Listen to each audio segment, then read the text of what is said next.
బైబిల్లో కీర్తనలు 5వ అధ్యాయం 7వ వచనంలో నీ ఎడల భయభక్తులు కలిగి నీ పరిశుద్ధాలయం దిక్కు చూచి నమస్కరించెదను అని దావీదు భక్తుడు రాస్తున్నాడు.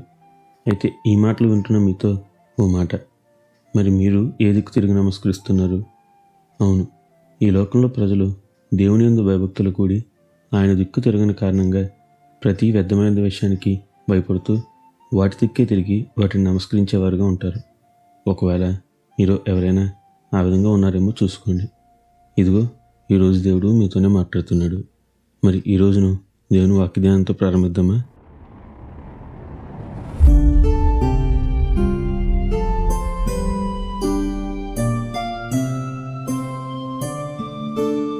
ఈ లోకంలో చాలామంది దేవుని యందు భయభక్తులు లేనివారుగా ఉంటారు.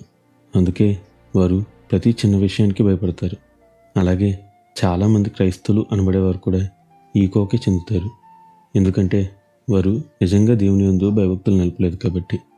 అయితే ఈరోజు ఒకసారి దానియేలు గ్రంథం 6వ అధ్యాయం 10వ వచనం చూస్తే, దానియేలు భక్తుడు రాజుకు తప్ప ఎవరికీ మొక్కకూడదు అని శాసనం ఉన్నా సరే భయం లేక కిటికీలు యెరూషలేము తట్టు తెరిచి రోజుకు 3 మారు ప్రార్థన చేశాడు అని రాయబడింది.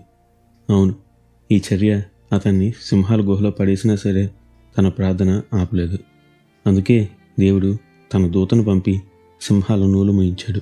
అవును, మనం దేవుని యందు భయభక్తులు నిలిపి ఆయనను మొక్కితే ఆయనే రక్షిస్తాడు. అందుకే కీర్తనలు 5వ అధ్యాయం 8వ వచనంలో, యెహోవా నా కొరకు పొంచి ఉన్న వారిని బట్టి నీ నీత్యానుసారంగా నన్ను నడిపింపుము, నీ మార్గమును నాకు స్పష్టంగా కనపరచుము అని భక్తుడు అంటాడు. ఈరోజు లోకానికి భయపడక మీరు ఇలానే ప్రార్థించండి. అప్పుడు దేవుడే మీ ప్రతి కార్యంలోనూ జయం అనుగ్రహిస్తాడు. అట్టి గొప్ప ధన్యత దేవుడు మనందరికీ దయచేయునుగాక. నిత్యం ఘనత మహిమ ప్రభావములు యేసుక్రీస్తు నామానికే కలుగునుగాక. ఆమెన్. హల్లెలూయా.